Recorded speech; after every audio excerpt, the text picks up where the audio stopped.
introducing Brian Doyle, I could talk about his many accomplishments. His 22 years as editor of the University of Portland's Portland Magazine, which Newsweek has called the best university magazine in the country.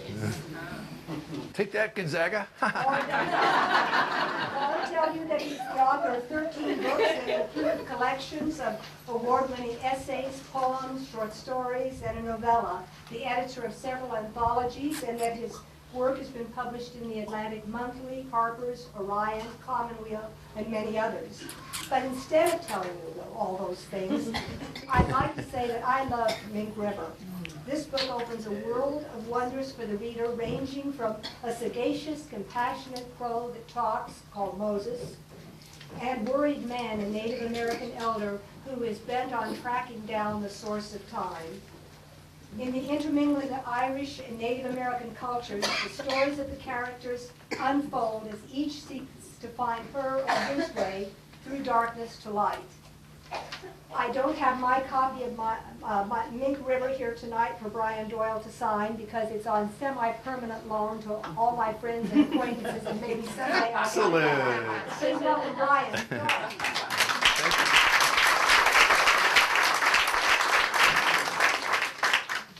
I always feel like my dad's standing there when people read introductions like that, like, and my dad, you know. So, well, let's do this right. My mom and dad raised me right, so let's begin in proper fashion by saying thank you. You don't know me from a hole in the wall, and I don't know you, and chances are good that our roads aren't going to cross much in the years to come. So before I do anything else, I say thank you for your gift. My lovely bride, little tiny woman, Betty.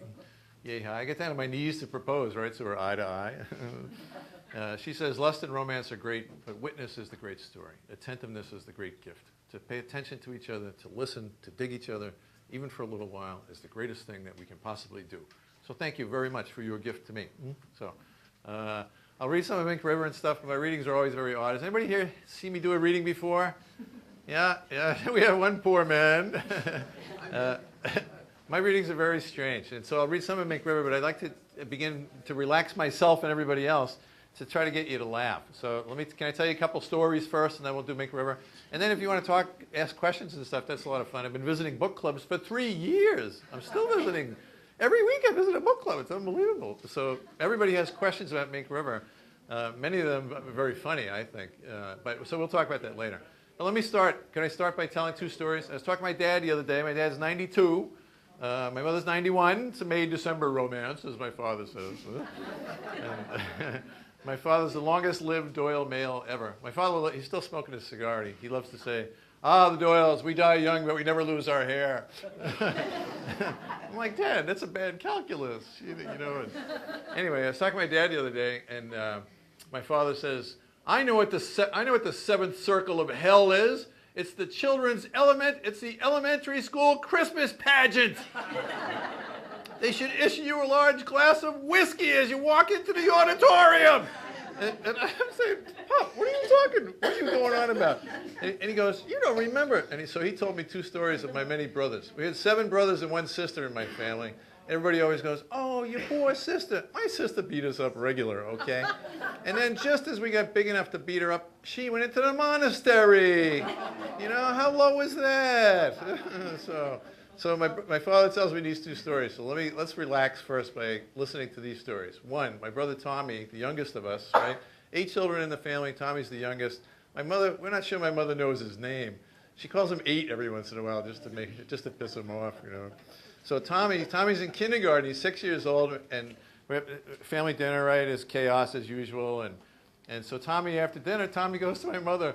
I'm in a pageant tomorrow, and I need a costume. Yeah. We've all been there, right? And my mother, bless her soul, sticks her long bony finger out and points to my sister and says, take care of that. So my sister says to my brother Tommy, what are you supposed to be in the costume? It's a Christmas pageant, right? What are you supposed to be? A potato. And we're like, where the hell is there a potato in the Christmas story, right? Oh, I'm not sure. Right? And it turns out the thing is it's the 3rd grade nun from Ireland who her thing is she likes to have local flora and fauna. So in the play, there's supposed to be local flora and fauna. The kindergarten kids are local flora and fauna. This is New York City, okay? So where is a potato and a striped bass and a hemlock tree? And I'm thinking, should it be like switchblades and beer cans? You know. Anyway, so my sister goes and gets the soiled little old ratty brown raincoat and drapes over my brother Tommy and says, "You're a freaking potato." And if you complain to Mom, I'll snap your fingers. So the next day we go to the pageant, right? The auditorium is packed, and we go to the pageant, and well, the shtick of the play is that as the spotlight hits each small child, the small child is supposed to step out into the light and say, "Hosanna in the highest." I think that was his line. It's Christmas. You're all Catholic, right? Everybody, we all speak the same language. So this happens with the first three kids, properly execute their brief duty until we get to the Doyle boy. So Tommy, our brother Tommy, steps out, opens his raincoat, and we're thinking this is not going to end well. And then he forgets his line. So there's this moment of pained silence as he's standing there looking like he's about to be the world's smallest flasher. And the brothers and I are all laughing our butts off because we think, great, Tommy's going to get arrested and he's only 6. So finally we realize he can't remember his line. And there's a moment of horror, like, oh no, he's going to be so embarrassed. And then he goes, to his credit, he goes, "When you're out of Schlitz, you're out of beer."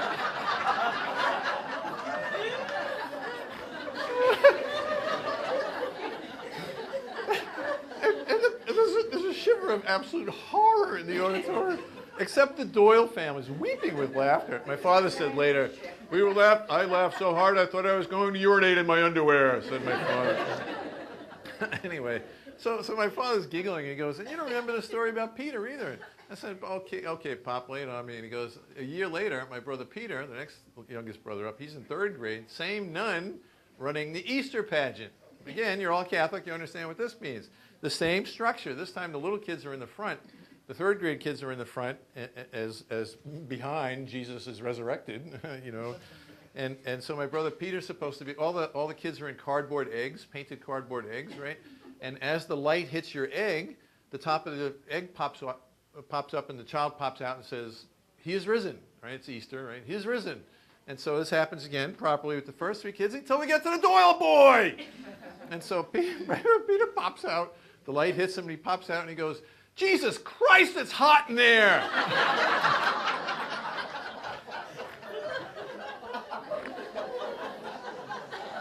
Unbelievable. Thank you. My mother said, "Thank God I parked us under a statue of the Madonna for safety reasons."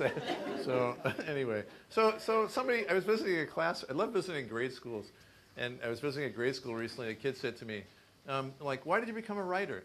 And I said, "You know why? Ultimately, I finally know the answer at this age. Because I grew up in my family. That's why. Because there were so many crazy stories in my family. It's like you have to be a story junkie to get by, right?" So anyway, so those are 2 stories just to relax. Okay, let's do a reading. Let's see. Here's some of the questions. Some of the questions I've been asked by little children give me more joy than I can possibly explain. The greatest question I've ever gotten so far was, "Yes, Mr. Boyle." I said, "Yeah, so much for fame." "Mr. Boyle, I got a question." I said, "Yes." And she goes, "Is that your real nose?" You know? Actually, this reminds me. See, here we go. Readings go right off. I was visiting another school, 4th grade, and I was going on, and it was a Catholic school. I was going on and on and on about miracles and forgiveness and mercy and humility as the final frontier, all my usual obsessions. And at the end, up goes another girl's hand. It's always a girl. Why is that? Another girl, "Mr. Boyle, again, damn it." You know. "Mr. Boyle," I said, "What?" She goes, "Well, you're going on and on about miracles. Have you ever seen any miracles?" And you know how you say stuff sometimes without the tact filter, like Ronald Reagan? You know, Ronald Reagan, "Trees are the cause of pollution." Right. And so my tact filter was off and said, "Have I seen miracles? Sweet Jesus, yes, I've seen miracles. I saw people come out of my wife. There were people living inside. It was like she was an apartment building. And there were people living in there, and I saw heads where there should never, ever be a head.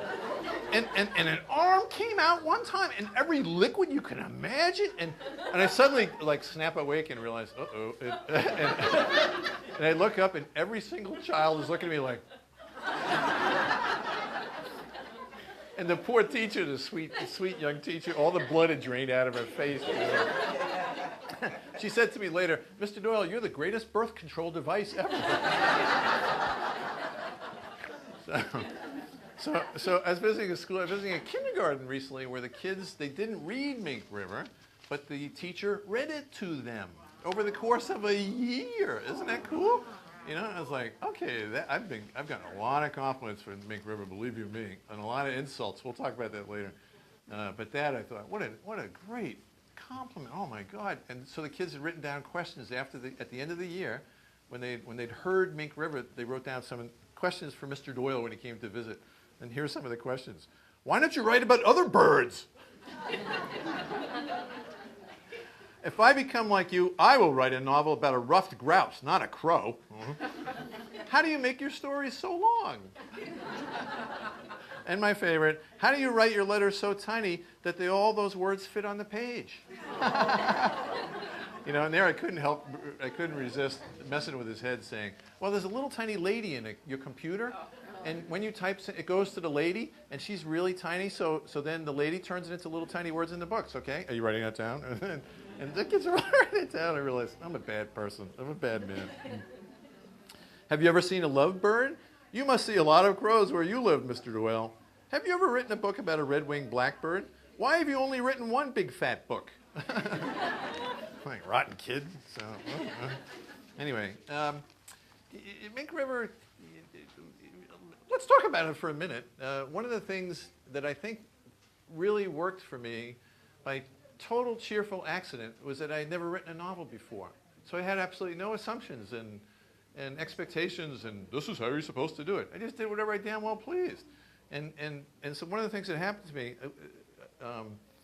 I tried to plot it all out. I had it all plotted out ahead of time in notebooks and all the plot devices and blah, blah, blah, blah. And it totally went out of control because the characters were totally doing whatever they wanted.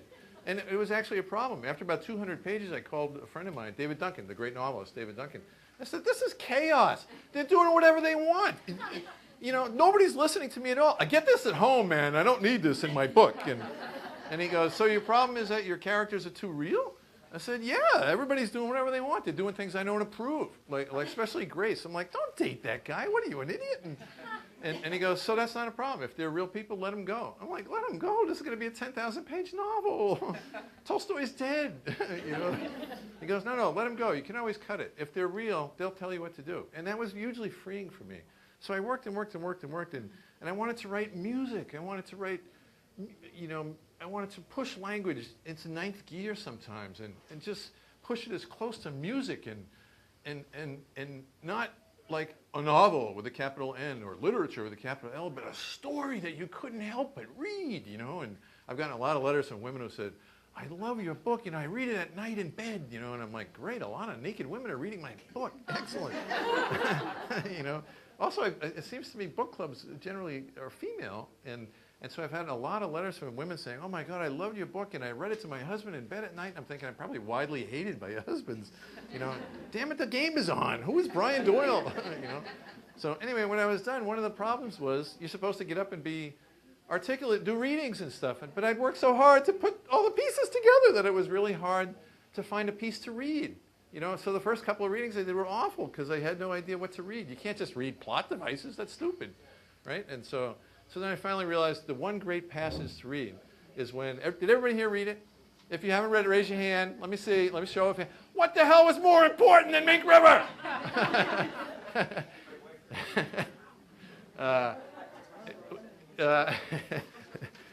There's one, not to blow it for anybody who hasn't read it yet, but there's a scene in there where there's a guy who's got, he has 11 days to live, 9 days to live, right? He's a timekeeper throughout the book. His name, in fact, is the man with X number of days to live, right? He's never named. And he's got like 3 days left to go. And he knows the hour of his death. He knows the impending hour at which he will pass into the next sphere. And I think it's Declan says to him, can I ask you a question? Can I ask you a question, man? Not to be rude, but what mattered in your life? What mattered to you? And the old man says, hawks huddled disgruntled against hissing snow, wrens in winter thickets, swallows carving and swimming and slicing fat grinning summer air, blackberries, blueberries, gooseberries, salmonberries, thimbleberries, my children learning to read, the sinuous liquid flow of rivers and minks and cats, fresh bread with way too much butter. My children's hands when they cut my ancient grizzled face in their hands.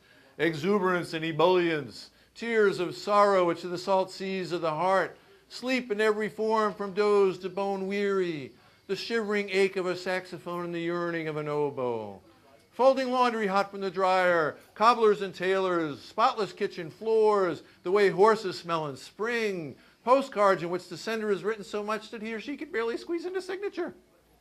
Opera on the radio, toothbrushes, the postman's grin, the green sifting powdery snow of cedar pollen on the porch every year, the way herons labor through the sky with such vast elderly dignity. People who care about hubcaps, the cheerful ears of dogs, all photographs of every sort, tip jars, wine glasses, the way barbers sweep up circles of hair after haircuts, handkerchiefs, libraries, poems read aloud by older poets. Fedora hats, excellent knives, the very idea of albatrosses and thesauruses, the tiny screws that hold your spectacles together, book marginalia done with the lightest possible pencil as if the reader is whispering to the writer. People who keep dead languages alive, wooden rulers, fresh mown lawns, first baseman's mitts, dish racks, the way my sons smell after their baths, the moons of Jupiter, all manner of boats, the fact that our species produced Edmund Burke, naps of every size, junior policeman badges, walruses, cassocks, surplices, the orphan caps of long-lost pens, welcome mats, ice cream trucks, all manner of bees, cabbages and kings, eulogy and elegy and puppetry, fingernail clippers, the rigging of sailing ships, ironing boards, hose and sights, the mysterious clips that girls wear in their hair so that when you kiss them from behind, the clip explodes in your face. Bodhisattvas and beauticians, camas and canvas, bass and bluefish, furriers and farriers, trout and grout, peach pies of every size. The sprawling porches of old hotels and the old men who sprawl upon them, the snoring of children, the burble of owls, the sound of my daughter typing her papers for school in the other room, the sound of my sons wrangling and wrestling and howling and yowling, all sounds of whatever tone or tenor issue from my children in all other forms of coupled pain and joy, which is to say everything alive, which is to say all prayers, which is what I just did. Amen. Thank you. I love actually now when I visit schools, I send that piece ahead, and teachers give it to their kids and say, okay, read this boring assignment from Mr. Doyle, and then you write down what matters to you. And kids, it's so refreshing because kids can't write. You know, if I said to a little kid, hey, what matters to you? Family, faith, and friends. You know, after you read that, you got to write down your mother's hand in your hair. You know, the way that your brother always smells like jelly. You know, like little things like that. That's what life is made of, is all those little things that are not little at all. All those little tiny moments, you know, the way your father laughs right after he made a dirty joke, you know, and so, anyway. My lovely bride and I have many children. We have 3. We have twins. We have a lot of twins in this house, as my lovely bride says. And they used to be little. Now they're surly teenagers. But when they were little, one of my projects was I was going to write down everything they ever said. I was the classic kind of idiot dad. I was like, you know, I'm going to write down every single word that ever comes out of their mouths. And somebody asked my lovely bride recently, oh, do you have a video camera? She goes, no, I got him. So I've written an awful lot about my children, but I found this the other day. There's things my children have said that they don't know that I know that they said. Here's a selection, because the kids used to bash around all the time, you know. I told Dad I did my homework, but the teacher didn't give us any homework today, so the joke is on Dad. Ha ha! If you really like Jell-O and you really like mayonnaise, then you should be able to have a Jell-O and mayonnaise sandwich, and Dad is wrong. Dad is not the boss of the family. Mom is the boss. Dad is the second boss. Dad's the boss only of the mail. And Mom is the boss of everything else. Mom says Dad is the boss, but she knows that Dad knows that he's just the boss of the mail. He's not even the boss of the grass. I'm the boss of the grass. Like, what? Here's my lovely daughter in her late teens. I know I said I'd be home at midnight, but I'm the one who said that. So when I decided to not be home at midnight, I was not actually late because I can change my mind.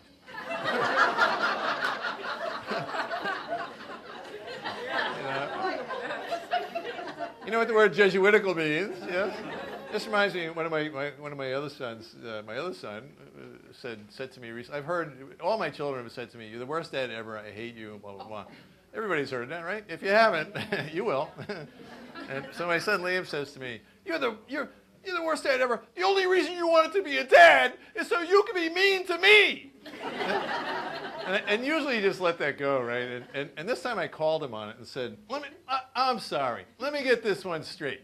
There's 3.5 billion women on Earth, and your mother finds me, of all the possible marital companions she could have, and there were hundreds, she finds me, unbelievably against all sense and logic, chooses me to get married to, and then miraculously, unbelievably, you are delivered to us from the sea of the stars so that I could be happy being mean to you. That's what you just said to me. Is that what you just said to me? And there's this one of those great pregnant pauses, and he goes, yeah! I said, son, you are so going to a Jesuit university. Let's see. How could Grandpa be the best grandpa ever and Dad be the worst dad ever? Why do we have to wear socks that match? Dad doesn't wear socks that match. He says they match, but they don't match. He is a sock liar.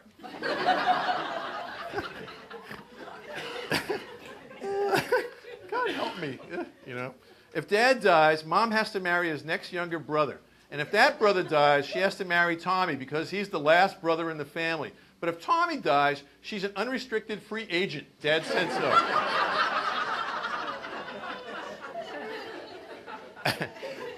Belts are fascist. Dad said so. Fascist means for fat people. When Dad tells a joke, he's the only one who laughs. So, and on and on and on. So, let's see. Here's one I like to read because it embarrasses my children. First kiss. One thing no one ever informs you of when you get ready to kiss a girl for the first time is where to put your nose. Do you lay it alongside hers like a skipper eases a ship along a dock? Or do you take turns, alternating left and right? You laugh, but this is a pressing question, as you well remember yourself. And your hands, do they quest? Or do they alight on her shoulders like birds, like leaves? The glasses on each of your noses, is it sweet when they clink or is that dorky? Should you take them off just before you kiss, or is that a little too confident that you will be kissing? And most of all, the biggest problem of all, breathing. This is a real problem. Do you hold your breath? Do you aim for staggered breaths like in the pool? And who's in charge here? If your partner wants to retire, what are the accepted signal flags for such a decision? Can you appeal? I hear you laughing, but you were in the same boat as me. We were shaking. We so wanted to do this well and so wanted to not be seen to want to. In a sense, it was practice for so many things that we would want but never know how to get or know what to do with after we got them. You know full well what I mean, every one of you. Nothing was as gently sweet, nothing so roaringly nerve-wracking. How could both things be true at once? How could that be? Yet it was so, and it would be daily more so the rest of your life. My kids are always like, you didn't read that thing, did you? I forgot to bring it. The thing I'd love to read to tease my children was when my twins were little, we had a piece of paper pinned up in the bathroom. Rules for small twin boys in the bathroom. Rule number 1, point it down! Rule number 2, keep pointing it down! Rule number 5, the most important rule of your whole life, boys, each boy points his own pointer. Can I help my brother? No, you cannot help your brother. Number 10, yes, Dad has a pointer. Number 13, no, Mom does not have a pointer. Number 14, no, I don't know where Mom's pointer went.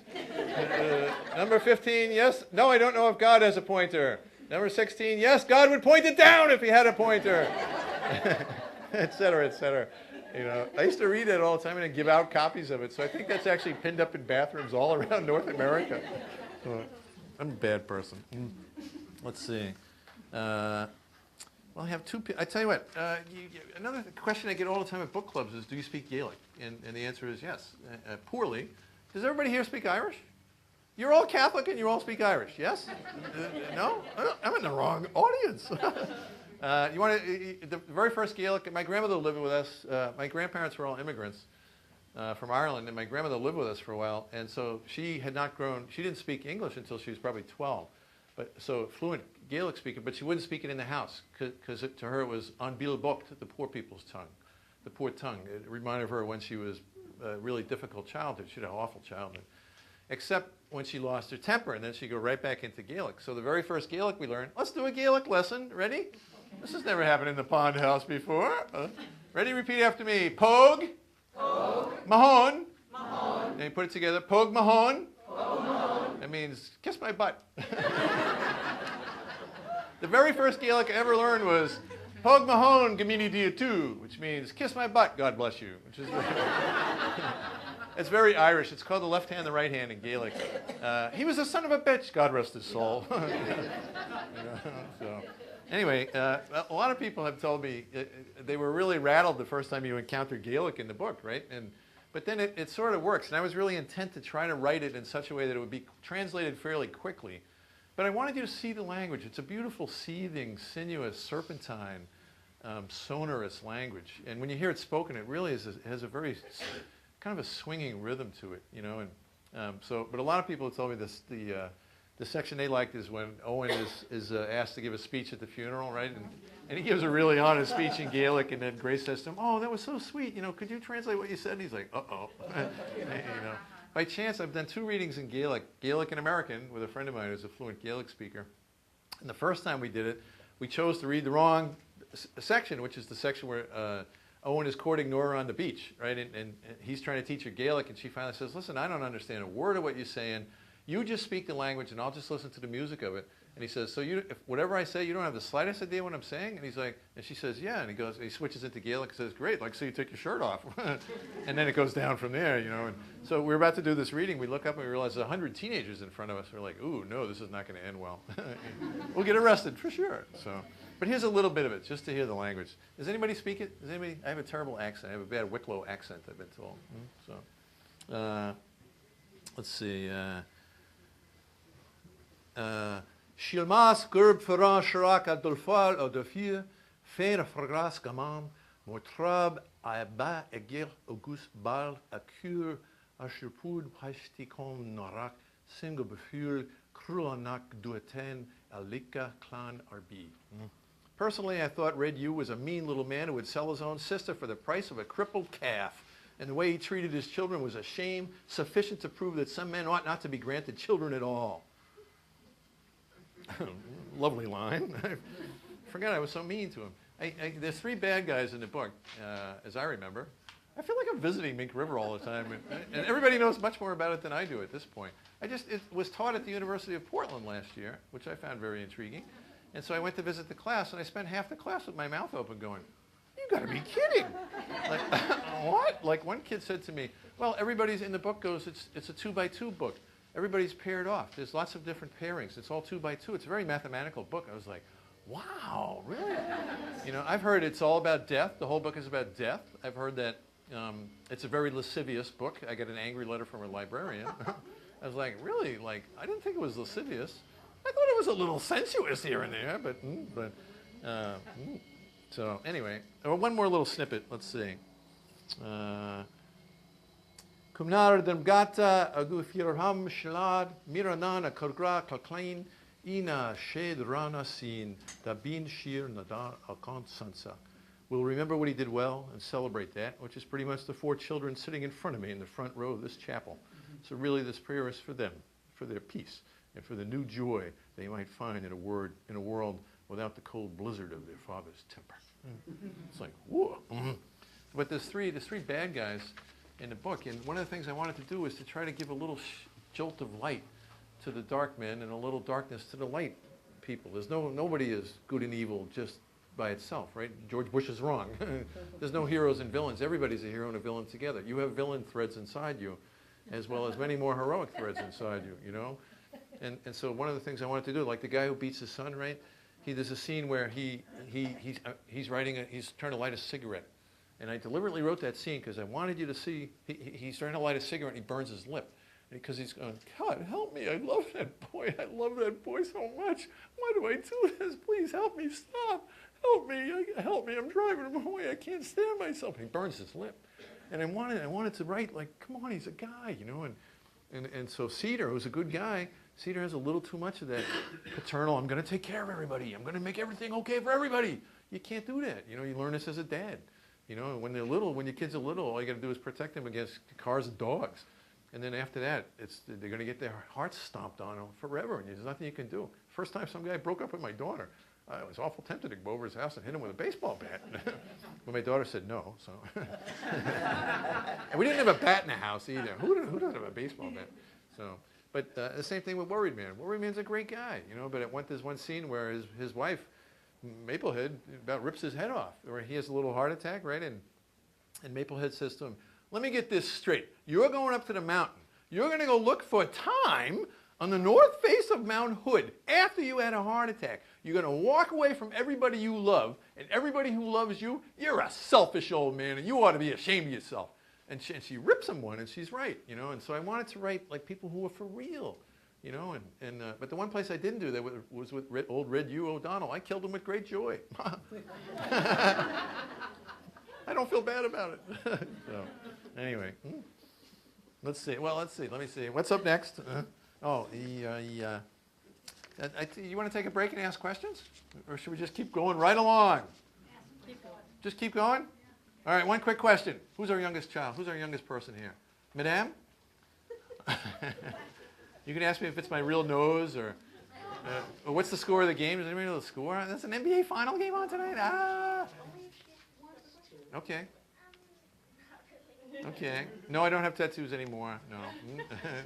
All right, I'll tell you what, I'll read a couple pieces, then we'll take a brief break and open a window. I work for the University of Portland, blessed soul. I visited a grade school. Yes, ma'am? Oh, yeah. Well, when you were talking about how people have hero strings and then they have bad strings. Right. Do some people who are really nice not usually show their bad strings? Oh, yeah. Oh, yeah. I think it seems to me a lot of what people do is, first you have to learn how to shepherd yourself. You have to find out what your gifts are and then try to use them, right? But you kind of put on a lot of masks. You'll see as you get older. You don't have any masks on now, but you put on a lot of masks, and then you try to be good in public, but you have dark thoughts sometimes. Like especially if you're a guy, you want to beat up your brothers all the time. Do you have brothers? No, I've got one sister. Oh, and have you ever thought about, tripping your sister in the kitchen and blaming it on the dog? Or when the dog farts, who do you blame it on? See? But the same thing is true. I used to teach Sunday school, God help us. My pastor just retired, and I said to him, what's the single biggest mistake you made in your whole career as a priest? Having you teach Sunday school, that was a mistake. Because one of the questions that kids would ask is, well, what about unbelievable, slimy people like Bin Laden and Mao and Stalin and Hitler? Is there any good in those people? And I would have to say, someplace deep inside, somewhere, there must have been a flash of light. Bin Laden murdered 3 of my friends, were murdered on September 11th, and someplace inside that cowardly, awful murderer, there must have been some flash, someplace. Nobody is born totally dark, and what happened to that flash and how it got extinguished, I don't know. He was one of 50 children, and his father didn't know his name, He was a tall, skinny geek who was a rotten athlete, and everybody made fun of him, and he drank too much when he was a young guy. I mean, you begin to see. He was a deeply unhappy guy, and he took it out on everybody else. But everybody has some good and some dark, and you can't ever get all the dark out. But you can say to the dark, "Hey, I see you, man, and I'm not playing today." That's what when we use the word maturity. Most of it's just like looking yourself in the mirror and saying, "Try not to be an idiot today."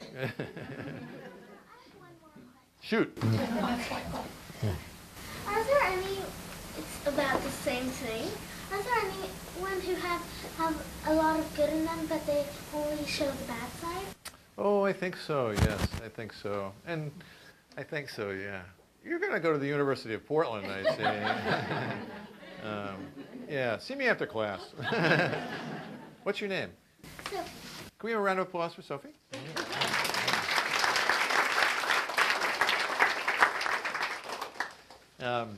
I work for the University of Portland. I was visiting a grade school recently, and a kid said, "Oh, so you're from the University of Portland?" I said, "Yeah." And she goes, "You mean there's a university attached to the women's soccer team?" And I was about to bark at her and say, hell yes, and I realized, wait a minute, that's the greatest public relations coup of all time. We're such a brand that we own women's soccer, you know, and so the magazine I edited for the university, we've actually won 5 national titles. So I used to rag the soccer team all the time. You guys have only won 2 national titles.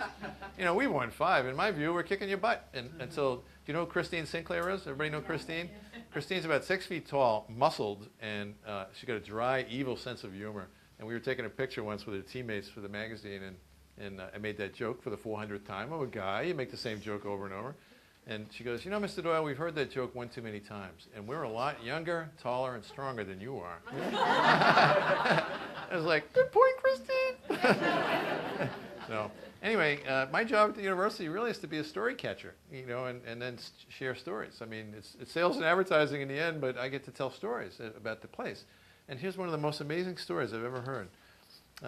We have a freshman convocation where all the freshmen, the very last thing of orientation is that all the freshmen who have spent the last couple of days with their parents, this is last moment with your parents in this huge convocation with the president, blah, blah, blah, and then the parents leave, and the child stays. And it's just a haunting thing. It's a haunting thing. I go and cry every year.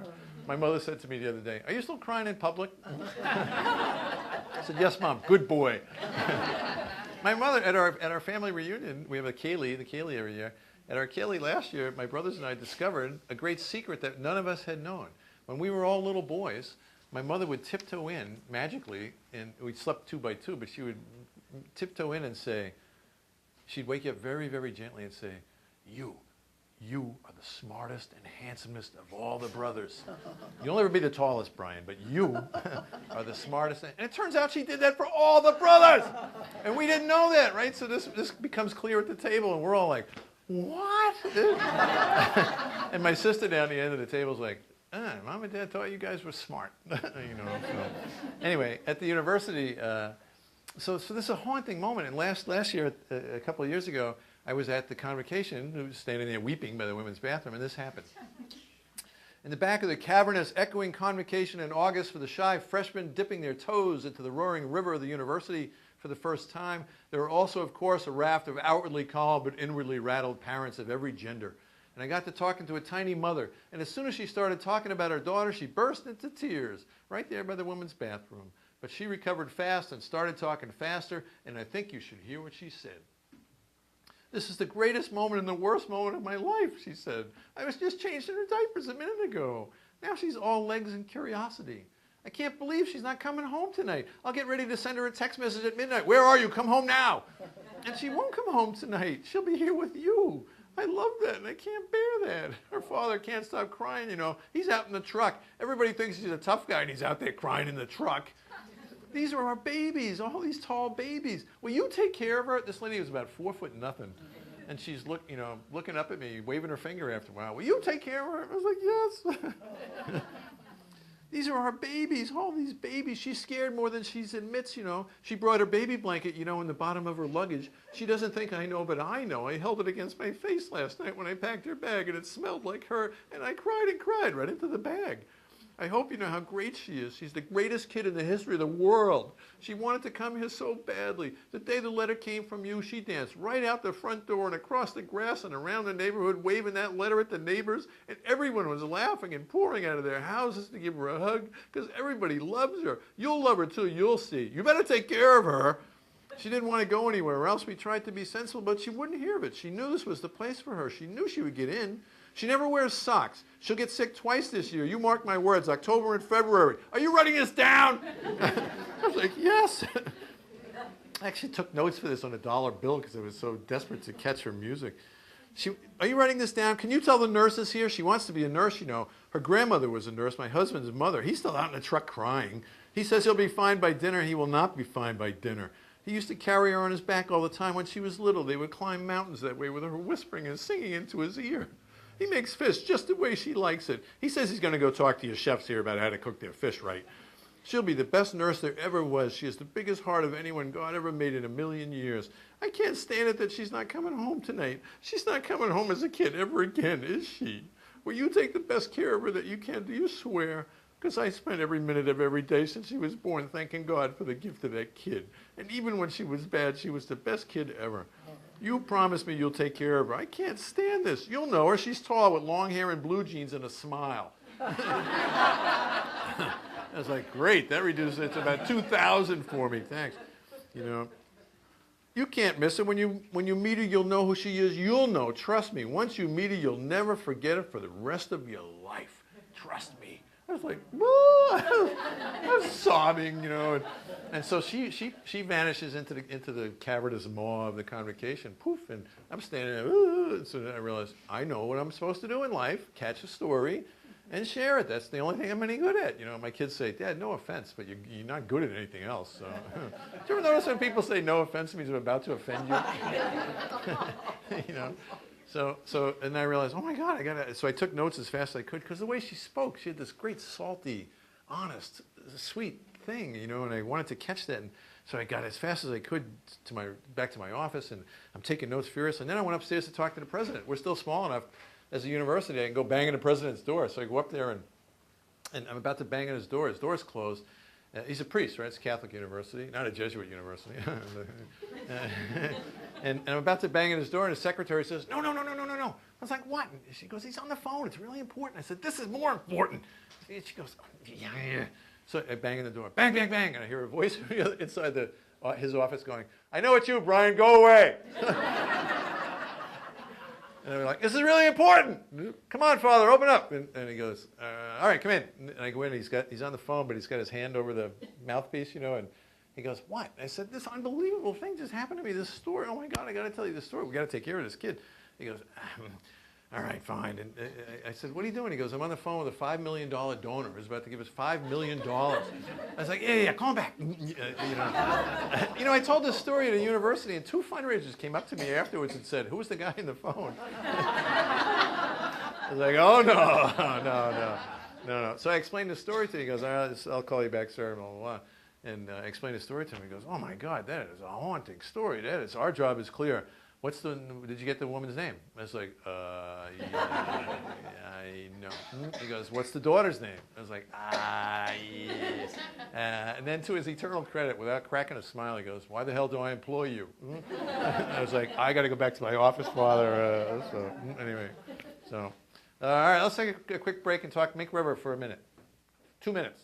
Questions, if any. Otherwise, I'll just keep going and you're screwed. So, yes, ma'am. I have a question on the man that has just a certain amount of time to live. How is it you didn't give him a name to make him feel important? He doesn't have a name, he's just a man. Right. Actually, there's several people in the book that don't have names. I've gotten hundreds of letters from people who said, I really like your book, but it was really hard for me in the beginning. Everybody's talking at once. A lot of people have no names. Some people have 2 names. There's 3 languages, and you don't use periods. So, and I had a little card made up saying, dear friend, periods are fascist. Cordially, Brian Doyle. But I wanted to play with names. Names are labels and pigeonholes and handles. And I more and more, I find in fiction I want to play with. Names have power, but they're also limiting. You know, I think about this all the time with the word God. God is a nickname. One of the greatest pieces we've ever published in Portland Magazine was by David James Duncan, who wrote a piece titled "God, Worst Nickname Ever." And he's right. It comes from a Hebrew word, gad, meaning to invade or overcome. But people kill each other because of their definition of that label. That's unbelievably stupid. So I'm a little sensitive with names, especially too, I think, because I'm a dad, you know, and so like when our daughter was born, I was like, all right, I get to name a child. And my lovely bride's like, I think not. She came out on me, and I get to pick the name. I was like, what? You know, she goes, you get a child living near your spleen, you know, you can take care of that. So I waited till we had the twins, and she was really groggy. And so I got to name the second twin. You know, I wanted to name the twins Ham and Cheese. I thought that would be really cool. And she's like, no. So I warmed her up first with like yin and yang and black and white. And said, wouldn't that be cool? Why don't we just call them Boy A, Boy B? What's the problem? You know. So then I pulled out the hammer, which I thought was really effective. Ham and Cheese. How cool would that be? And this is my son Cheese. Wouldn't it? You'd laugh the rest of your life, right? Of course, the kid would end up in prison, but who cares? But names to me are kind of dangerous things. Like if you hear someone's name, you think you know something about that person, you know. And I mean, and it's not so at all. You know, and so I wanted to kind of play with that, to make you see them as they, I wanted you to imagine them also. That was another thing that was very important to me. And one of the things I hope you notice in Make River is that there's very little physical description. All I tell you is that they're tall or short, and apparently all the women have long flowing hair, which I didn't realize. I've been told this, right? But I wanted you to imagine what they look like. I never say pretty or handsome or stalwart or anything like that. I wanted you to dream it with me in a funny way. One of my ambitions for the book was that you would forget that it was being written by a writer. I wanted you to completely forget Brian Doyle after a while, so that you and the story would be there together. And one of the great compliments I got was a really angry letter from a lady who said, "Dear Mr. Doyle, I just finished your novel and I loved it, and then it ended." You know, she was really upset. You know, she turned the page and it was blank, and she immediately sat down and wrote me a nasty note. You know, I got a lot of beautiful letters. I got one from a guy recently who said, "My wife and I had to read your book for our book club." And I liked it okay, and my wife loved your book and fell in love with one of the characters, and it's causing a marital problem. Like, you know, what am I supposed to do? You know, Actually, I got a letter recently from a guy who said, "Dear Mr. Doyle, I read your work for 20 years, and here are your problems." You know, you're addicted to alliteration, run-on sentences, semicolons, and passionate overwriting. And so you're morally responsible to write back to every letter, I think. My parents raised me right, you know. And so, but sometimes you're out of your league, so I called my dad. I said, "Pop, I can't answer this one. What should I do?" "Get a pen, I'll dictate," he said. So I read him the note, and he says, "All right, you ready? Dear sir, you may be right. And don't you think that passionate overwriting is the very best kind of overwriting? Cordially, Brian Doyle." He's a tough old man. No. Yes, ma'am. I was wondering what came first, the story or the place where it was set? We have a place on the Oregon coast that sounds a lot like this Oh, might be the setting. I've gotten letters from 12 towns on the coast so far. Every one of them saying, "That is my town." And I wrote back to only one. I wrote back to everybody, but one guy, I got a letter from a guy in Astoria, and I wrote back to him saying, "No, it's not Astoria. That's silly. Don't be silly." Actually, I did a reading once, and a guy came up to me afterwards and says, "You know, that is Gold Beach, and you and I know it's Gold Beach. And why aren't you a little more honest in public about where it is?" I was like, "Okay, it's Gold Beach." It started, actually, one of the reasons we ran the map is because it did start with, I had a certain town in mind, but it so quickly riffed off in a way that I realized after a while I needed the map so I could make sure. Like, one of the things I kept doing in the manuscript for some reason was moving the pub back and forth across the river. Every time I referred to it, I would move it back, and finally the copy editor wrote me a tart note. "Pick a freaking side."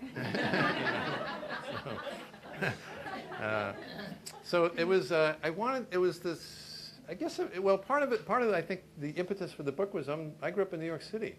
You know, and so I've lived in here for 22 years, but I'm not a native Oregonian. And so the first time, my lovely bride, when we were courting, she brought me out to the beach in August and September. The first time I saw Oregon, we went right through Portland, right out to the beach, and it was August. And it was like 75 degrees, and I'm like, "Oh my God, this place is paradise! How could it be so green and lush and so blue and crisp?" Well, now I know. But I was completely flipped out by the coast. The coast was like, it was different. There was a different music there. There's a different light. You know what I mean? The slug's this big. Okay, that's disturbing. You know. So like the coast just freaked me out. And so I think it always got into my head that I wanted to try to write the coast. And after a long time living here, I realized after the fact, after Make River was done, then I could think about it. Right? I just did it. And I had absolutely no, believe you me, there was no thinking in the book. Very little thinking. Afterwards, I thought, you know what I think a lot of it for me is? I wanted to say thank you to Oregon. I wanted to write down Oregonness. I wanted to like catch this, some shaggy, brave, defiant, moist, honest, genuine, rough, shaggy courage and defiant grace in Oregon, and I love it. I just admire it. It's not like Washington or California or Idaho or New York or anywhere else. There's some cool thing here, and you can't find words for it. All you can do is try to tell stories, right?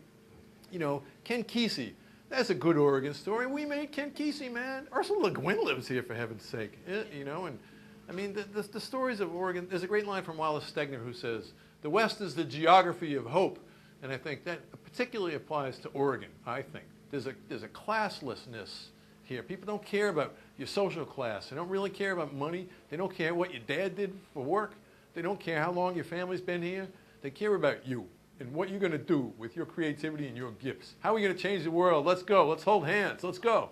And I love that, man, and I wanted to write some of that down. Robin Cody has a great phrase, the Oregonness of it. And I think that's a lot of the reason I think people like McRiver is not the handsome, tall writer,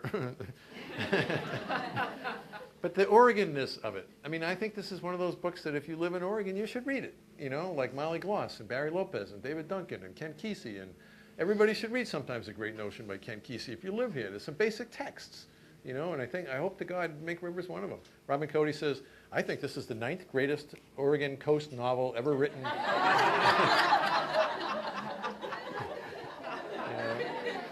My friends and my brothers are the worst, you know.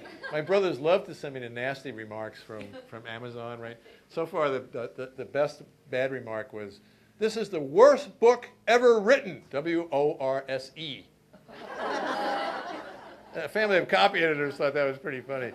And then a great one was on, I can't remember the site, a great one was from a men's book group saying, all 13 of us bought this damn book, and we all read it all the way to the end, and we all hated it.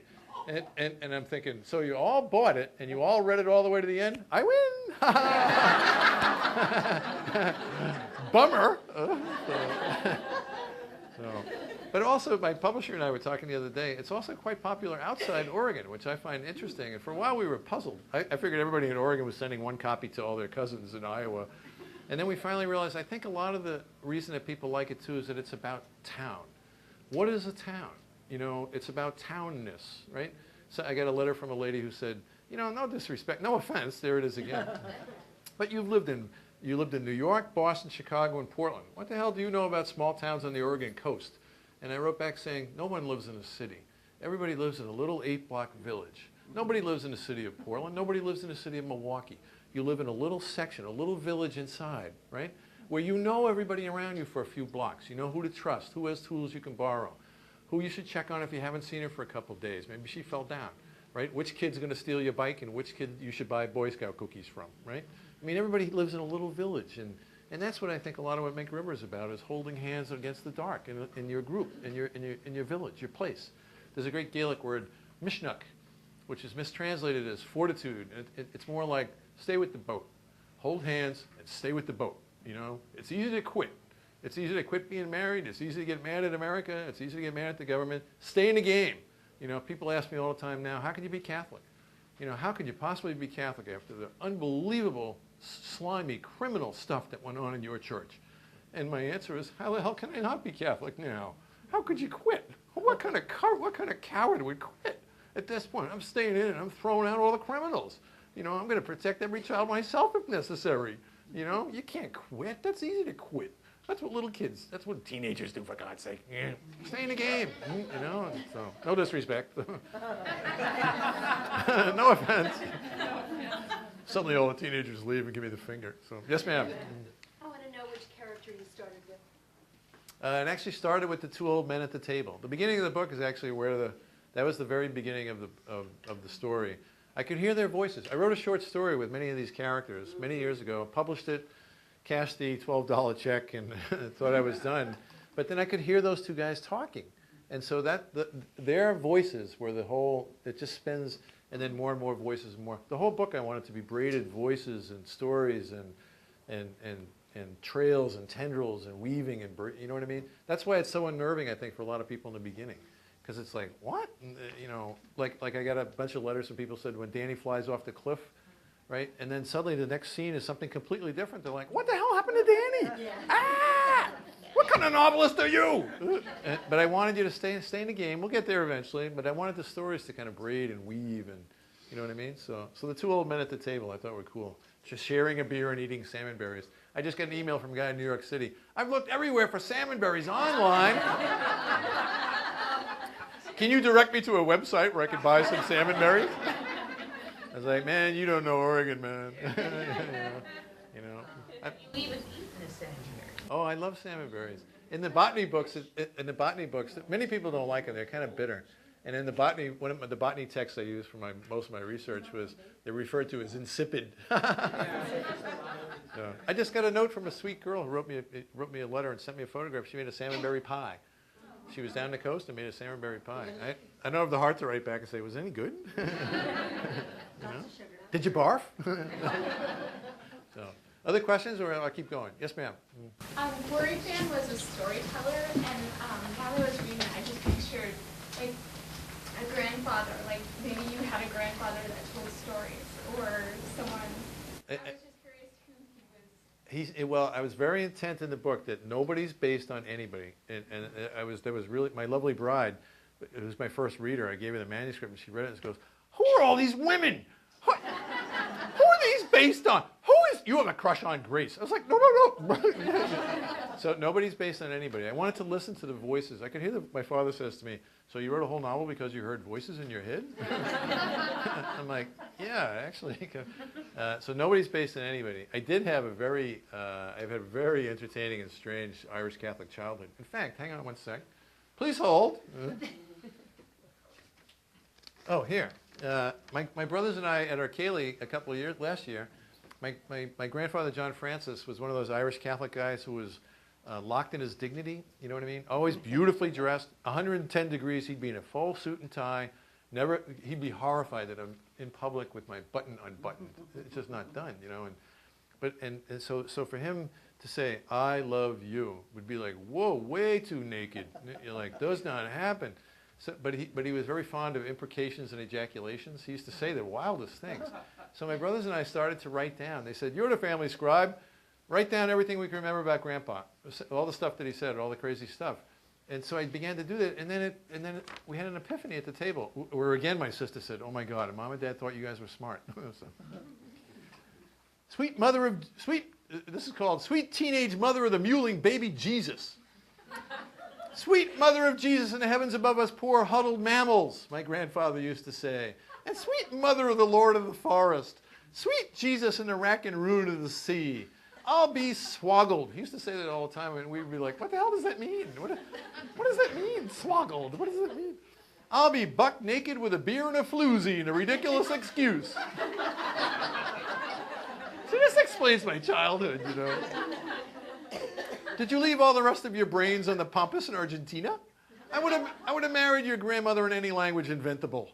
I'll be doused in the waters of the Lord from the fountain of the sea. I'll be swoggled sideways and dipped in the ink of ancient scholars." And about 10,000 more startling ejaculations of that sort, and never that we grandchildren can remember did he ever repeat one. He seemed utterly ready, willing, and able to spout some wild, nutty war cry instantly when confronted by a grinning child whose great dream was to get Grandpa to invent one so hilarious and lewd that his beloved paramour, as he called Grandma, would bark at him from the thickets of the kitchen. She would actually yell at him, "Shut up, John!" That was when we knew we'd hit the apex if she would yell, "Shut up, John." You know. He was Irish, right? Oh, dear, yes. John Francis Clancy. Sometimes we went for him in waves, the younger ones to loosen him up, and then the older ones to provoke him to his most precipitous pinnacles. Moments when he would roar, "Sweet teenage mother of the mewling baby Jesus! And I'll be roasted and rolled in sesame seeds and sold in the side streets of Mecca and Shiraz." This explains an awful lot, let me just say. He knew full well that we were happily poking the bear, as one of my brothers said recently, and it says something holy and goofy about him and us and then and now, that no man ever savored performance more than he did. No man in the whole history of the world. And only now, as my brothers observed, do we get it, that he was savoring our performance as well, and that how he roared was how he loved us. We didn't realize, until that moment, all of us sat there like, we realized that was his way to say, "I love you." Our laughter was his way to say, and we were like, with our mouths open, and this my sister did. "And Mom and Dad thought you were smart." God, I heard that. You know, she's a Buddhist nun. You know, good Irish Catholic family. My mother says, "We have a nun in the family. We don't care what brand." You know?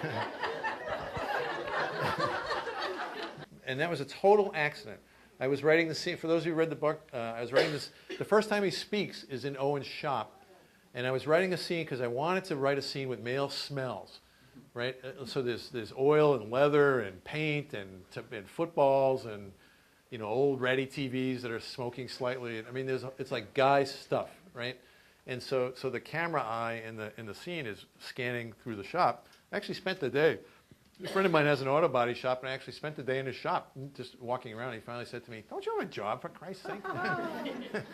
So I was trying to write that scene, and so I think I got distracted by a child or something, and when I turned back, I was typing, and Moses speaks. And so one thing you learn, experience teaches you. It teaches you no wisdom, but it teaches you to let go. And so just keep typing. Just keep typing. Even if it seems insane, don't think. Just keep typing. You're like, okay, weird, but you can always cut, right? And just let it go, man. Let it go. And Moses turned out to be the most interesting. He's got a riveting, he says himself, he has a Corvidian cast of mind. So he has a really interesting take on the world. And somebody asked me recently, if you could add passages to the book now, 3 years later, what would you add? And I immediately, without thinking, said, oh, more scenes with Moses and the nun. Because they love each other. They love each other with a deep, reverent, they just love each other. And it's haunting to me. Several times in the book, I sobbed while finishing my morning writing. Sobbed. I thought I was going to electrocute myself by crying into my keyboard. And one of them was when the nun, she says to the crow, Moses, I want you to go. I want you to leave. And he's like, what? And it turns out he finally gets it out of her that she's being eaten by cancer. And she says, basically, I don't want you to see me like this. I want you to remember me like I was, like I am, vibrant and sinewy and lively. I don't want you to see me broken and withered and gray. I want you to remember me like we love each other now. That's what I want. And then the scene ends. And I'm sobbing. And I think I should have added more. I cut about 50 pages of the manuscript. I cut a lot of beautiful lyrical passages. Right? One of the things I realized with the book is something's got to happen, right? So beautiful lyrical passages where nothing's happening. I was really afraid it would slow you down, and I really didn't want anybody to go, "Is there going to be any sex or death?" If you skipped ahead, I did not do a good job. So, and then I cut a lot of George Christie, the old logger. I like George Christie. I thought he was fun. And my lovely bride said, "You got to kill or cripple that guy. He's boring me." I was like, "Okay." Anyway. Other questions, or I'll read a couple more pieces, and I know it's wicked hot. 5 minutes? One more question, what do you say? Yes, ma'am. Could you talk about the bear? I was ready for more bear or for some I should have written more of the bear.